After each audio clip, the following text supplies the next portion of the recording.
Oh my, oh my, oh my! Sadya naman talagang palaban ng mga baboy na to, mga mare.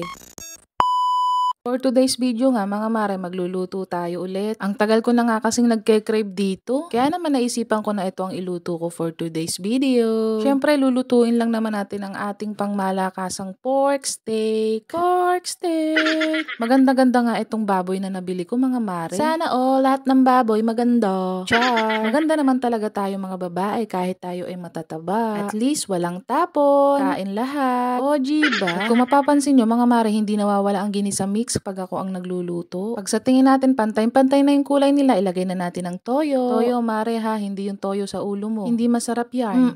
Pagkatapos nga mga mare, pakukuluan lang natin ito ng pakukuluan hanggang sa lumambot. Tapos syempre, dagdagan lang natin ng konting tubig mga mare. Para naman hindi manuot yung alat lang sa karne. Sige mare, sige lang. Pakuluan mo lang ng pakuluan. Hanggat sa lumambot ang karne. Huwag kang titigil hanggat hindi malambot yan. Baka yan pa ang maging dahilan ng pagkabungi mo. At pag sa tingin nyo okay na ang baboy, pwede na nating ilagay ang kalamansi. Mga 20 pieces na kalamansi yan mga mare. Pero syempre, tinanggal ko na yung buto. Ang hirap kayang mag-video. Kaya naman ni-ready ko na muna lahat ng gagamitin ko. Bago ako nagsimula, syempre. Para naman salin na lang ako ng salin. At nang okay na nga ang best friend kong baboy, sinunod ko na itong patatas. Prito-prito lang ng kaunti. Nang kahit paano'y lumambot-lambot at gumandang itsura. Ano ba ito? Nagtatransform na naman ako sa pagiging Bisaya. Meron ngang nag-comment sa akin, bakit daw bigla-bigla na lang ako nag-iiba ng lingwahe? Bigla na lang daw nag-iibang tono ko. Iwan ko ba? Pag ako naiinis, ganun talaga ako. Kahit sa personal. O siya, iprito-prito muna natin ng konti ang baboy. Mas masarap yan, Mari, kapag piniprito. At pag sa tingin mo na iprito mo ng lahat, ihalo mo na ulit ang sabaw, Mari. Huwag mo nang patagalin pa. At tsak, sa bangon yan, gutom na